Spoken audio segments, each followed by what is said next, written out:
UJ. Jadi dia bertanya tentang UJ. Kita ambil ini sebagai case study. Kita tengok apa yang masalahnya. Okey. Tadi apa ini Iskandar? Zul lah. So Zul masuk. Tadi dia tengok ada CS arah by H1. So dia masuk by position, tapi dia lost. Okay, CS arah kan? CS arah by. So terus dia masuk by di sini, tapi price turun dan dia lost di sekitar sini. Salah ke tak loss? Manual kat loss kan?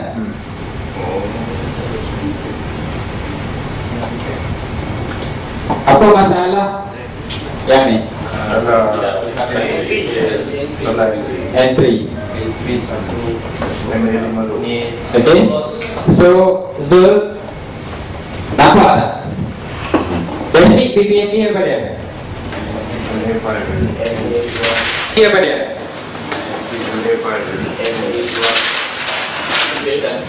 Okay, kita buat kita punya trading plan kan. Yang pertama kita nak tengok rank kan. Yang kedua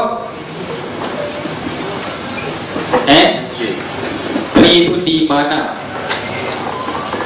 Yang ketiga stop loss kita di mana. Dan keempat DB kita di mana. So tadi Zul dah nampak trend tadi ada CS arah buy, dan terus dia masuk buy. So maknanya kita dah tak tunggu tempat yang sepatutnya kita entry. Sebab entry sepatutnya bila kita ada CS arah buy, kita punya entry di MA5 low. Tapi Zul entry lepas keluar CS arah terus keluar entry di sini kan. Okay, lepas tu cut loss di sini. Sepatutnya dekat tempat cut loss ni adalah tempat untuk kita entry. Sebab kalau kita refer time frame kecil pun sebenarnya, nampak tak saya nak apa ni? Extreme kan. Tapi candle keluar daripada BB, LA5 low keluar daripada BB low. Kemudian berlaku candle reverse, retest. Sepatutnya buy lah di sini. Sepatutnya buy di sini, bukan buy di sini. Tak ada masalah nak buy di sini, boleh. Tapi kalau kita tengok balik, sepatutnya kalau kita nak phase 1 phase 1, kita punya point of stop loss di mana masa entry tadi? MA 10 head low betul tak? So kita minus another 10 pip contohnya. Okay, masa tu price di sini kan, masa entry tadi. Lepas keluar CS arah, kalau entry di sini nampak point of stop loss di sini. So kita punya real stop loss 10 pip di bawah. Kalau berdasarkan stop loss tadi, walaupun entry di sini, kena stop loss tak sekarang? Belum kena lagi. Masih selamat lagi position tu. Tapi sebab kita dah bagus atas nama jantung, mungkin masuk lot besar ke apa, Allah alam lah. Okay. Jadi di sini contohlah, katakan tadi kita ada $1,000. Okay, ini bukan berdasarkan kepada H4. Kita cuma ambil case tadi. Sahabat kita Zul tadi, dia nak masuk berdasarkan H1. Sebab itu dia nak dia punya, jadikan dia punya SOP. Okey, contoh tadi Zul ada 1,000.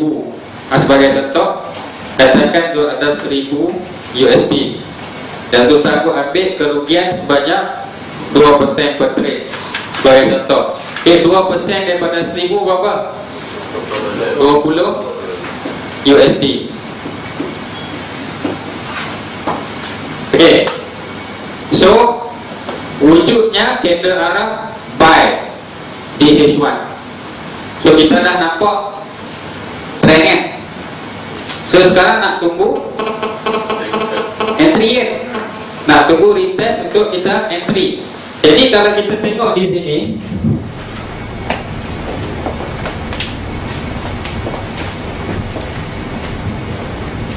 okey, selepas wujudnya candle arah buy tadi, kita tak ada di candle lain kan. Kita nak tunggu di mana? Kita nak tunggu di sini, MA5 low. Kita punya point of stop loss sini kan. Okay, dan kita akan bagi allowance 10 pip di bawah. Saya cuba kita ukur tengok. Ini tempat yang kita sepatutnya tunggu. Price 123.94.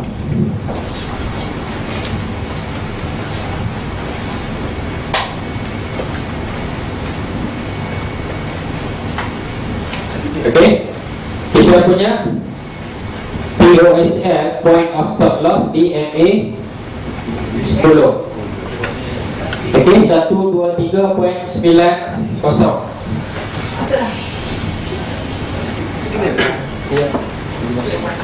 Okey, 10 pip di bawah 123.80. So jarak antara entry ke stop loss berapa pip ni? So 123.94 tolak dengan 123.80. So 14 pip stop loss. Kalau kita nak ambil satu nisbah satu, so stop loss kita 14, kita punya TP 14. Kalau satu nisbah 2, 28. So kalau 14 jadi 124 point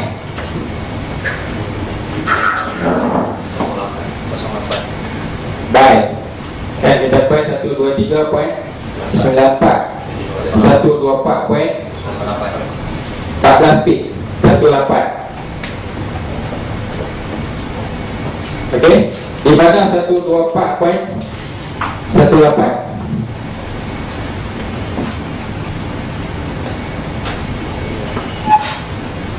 Okay, lebih kurang dekat area ni.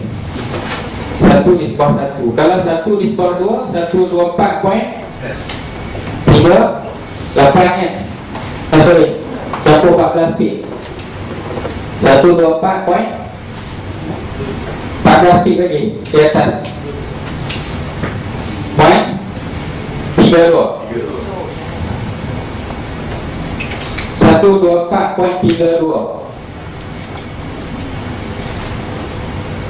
12408 14 pip. 124.08 14 pip tadi. Dari 94. 08. Betul kan? Betul kan? 08.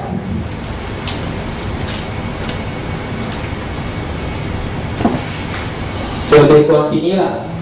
So kalau campur 14 pip lagi jadi 124.22 kan?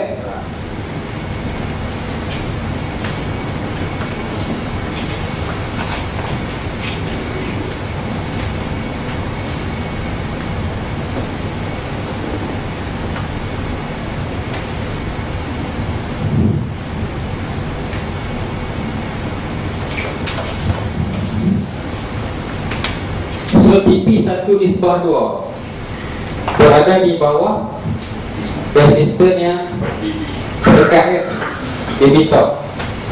So possible tak untuk sampai di sini? Possible. Jadi kita boleh ambil trade ni. Sebab apa? Masih lagi di bawah resisten. Tapi untuk 1 nisbah 3 mungkin slightly berisiko. Tapi kalau account yang kedua masih kita boleh masuk sebab kita anggap itu adalah bonus.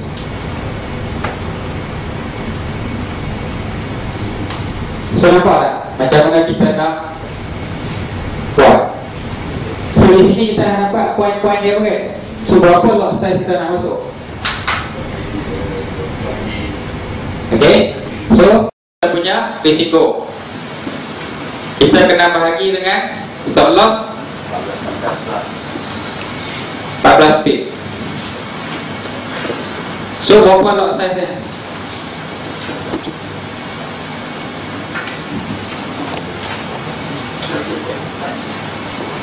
$1.4 USD.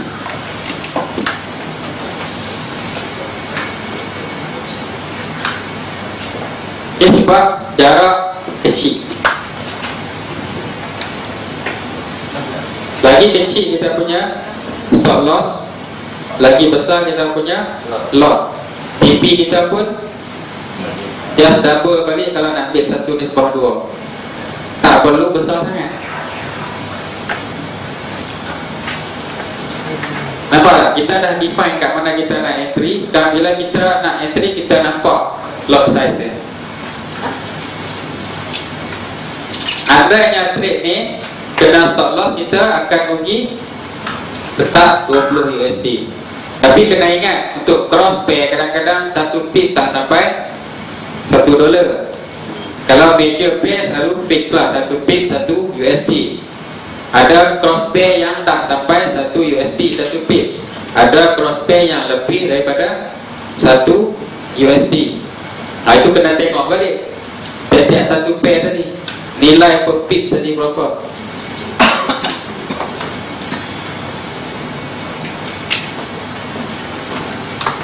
Clear tak? Macam mana kita nak calculate kita punya lot size. Okay, apa yang kita nak buat bila kita jumpa setup? Sebab sahabat dia tadi dia nak ambil hikmah sebagai dia punya SOP. Kita tak boleh nak detail, tak boleh kena follow H4.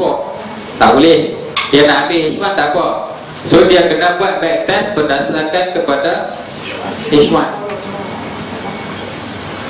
Tapi kalau kita tengok kat sini kesalahan yang dibuat tadi, okey, untuk pembelajaran kesalahan yang dibuat tadi tak tunggu retest. Kalau tunggu retest, bila sampai di sini tadi kita tengok M15 ada apa? X-ray. Masa retest H1 ada X-ray di M15. So setup ada kan? So kita boleh masuk di sini. Di sini tadi pun kalau masuk, tapi stop loss dia ada letak kat tempat yang proper, masih lagi tak kena stop loss.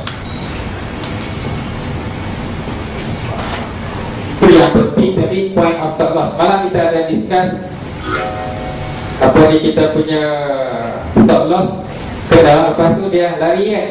Ini salah satu sebab lah. Sebab kita nak tengok di mana nearest support dan juga resistance. Jadi kita cut loss di tempat yang tak sepatutnya sebab kita nervous, kita gemetar sebab tengok dah again kita punya position. Tapi kalau kita calculate properly, lot size properly calculate, kalau kita letak stop loss pun di tempat dia, seandainya kita salah, kita cuma rugi $20 yang kita plan sajalah. Sebab tu bila kita dah dapat entry macam ni, kita dah letak stop loss di tempat dia, kita dah letak TP di tempat dia.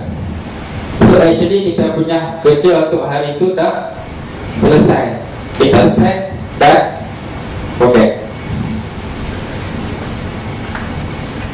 Sebab lagi kita tengok, kita manage kita punya trade, kita akan lebih beremosi.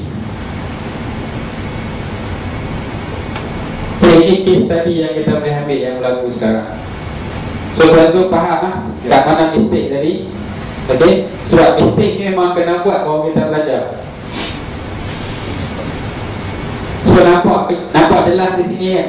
Kita ada arah, dah ada, kita dah ada trend. Kita nak tunggu entry semasa retest. Okay, masa retest tadi ada setup di time frame yang lebih kecil. Combination re-entry dengan time frame kecil. Kalau kita cuba buka tengok N5, ada apa di N5? Okay, ini cuma untuk nak check lah. Sekali lagi tak ada setup, nanti cari sampai M1 masalah juga. Tengok. Boleh enter lah. Mau main. Itu ada re-entry lah tu.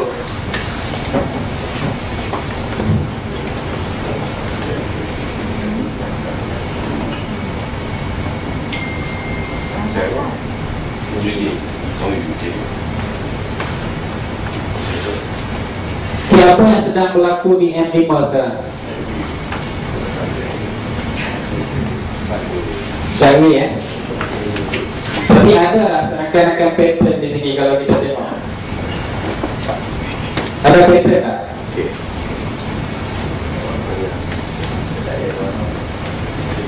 Jadi pada apa?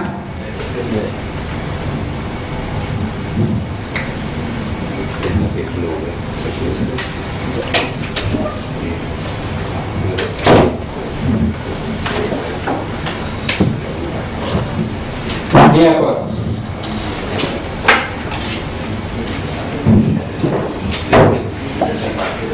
Ekstrim kan? So TP wajib kan? Tapi dia lancar kan? Sekarang membentuk MHB. Dan sini ada CSA. Sekarang retest. Tapi tak cantik lah patternnya. Tapi pattern tu ada, cuma tak cantik. Sebab M5. Nampak tak? Sedak tadi berlaku di multiple time frame. MA yang keluar dari top titik MHB bawah masih valid tak? MA keluar dari ni. Ya, Extreme lah, extreme cell. masih valid MHB Masih valid as long dia tak break dia punya level ni. Tapi jarang lah kita nak tengok sampai M5. Jadi sebab terlalu kecil. Tapi saya tak boleh kata tak boleh tengok, sebab ada one trade M1. Ada one trade M1.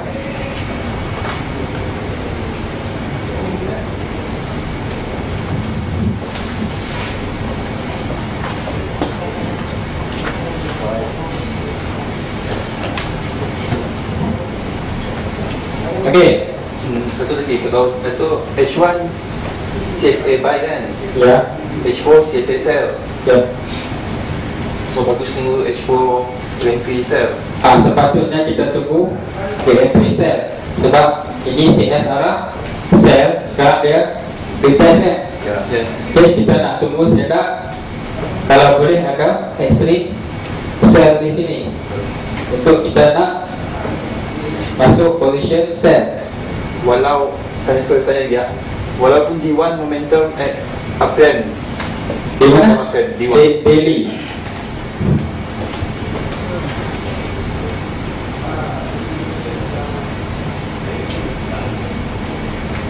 Apa yang berlaku di daily?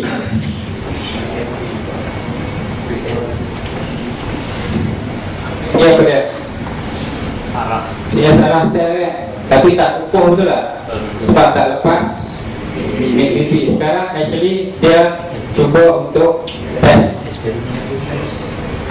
retest area. Okay, di H4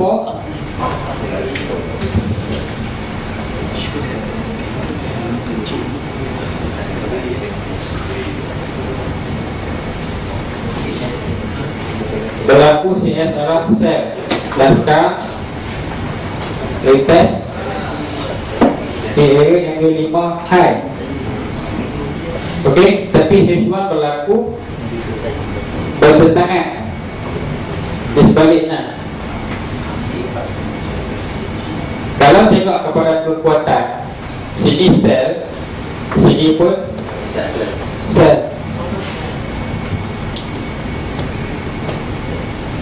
Okey, sini sekarang berlaku CS arah buy.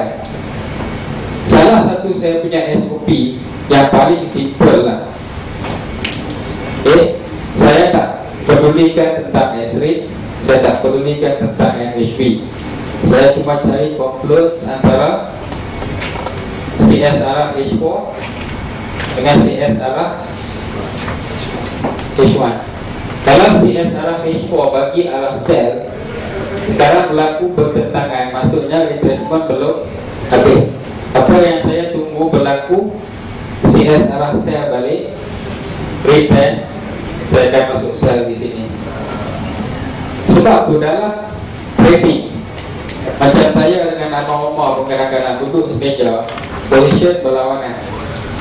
Sebab kita tengok daripada angle yang berbeza.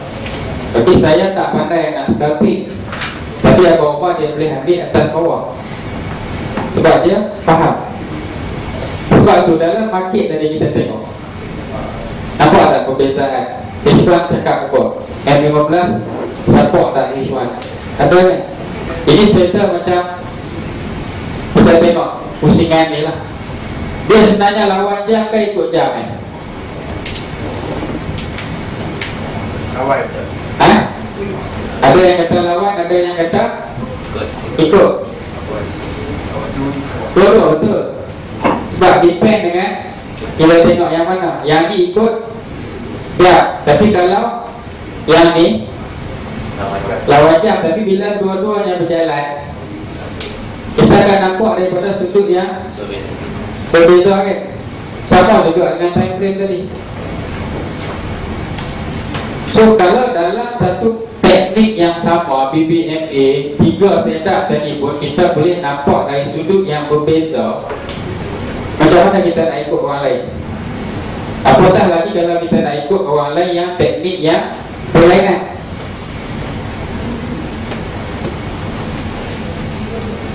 Nampak tak di sini? Benda ni subjektif. Subjektif sebab tengok dari sudut mana yang kita faham tadi. Contoh ni, ada yang kata lawan, ada yang kata ikut, tapi sebenarnya dua-dua betul. Depend dengan mana yang, sudut mana yang kita tengok.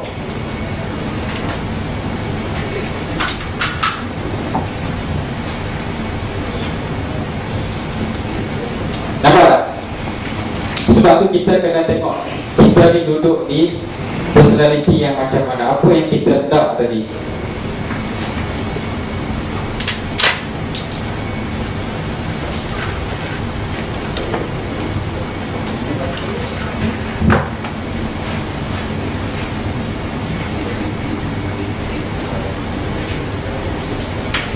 So boleh kita move ke back test? Yes.